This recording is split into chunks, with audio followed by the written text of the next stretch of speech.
ও ঠাকুমা, তুমি এই ঘাস কেটে এখন কখন বাড়ি যাবে? আর কে বয়ে দেবে তোমার? বইতে পারবে? এই শাক তুলতে যাচ্ছি। তোমার তো কোমর পড়ে গেছে গো, তুমি কি করে নিয়ে যাবে? আলা হয়ে যাও না, ছেলে মেয়ে নেই? হ্যাঁ, আমরা তো ছেলে মেয়ে দিয়ে আসবো নাকি? তাহলে বিয়ে হয়ে গেছে নাকি ছেলে মেয়ে?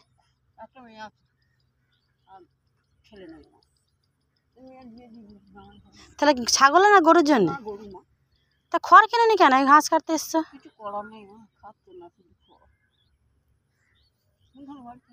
এই তো এই পাড়ায় ওই যে উড়ালাই, ওই দেখো ওই দেখো ওই দেখো। তা তোমার কোথায় বদ্রিডাঙ্গায়? যে বাবারে রথতলা থেকে এখানে এসছো? পারো তুমি গো। হ্যাঁ,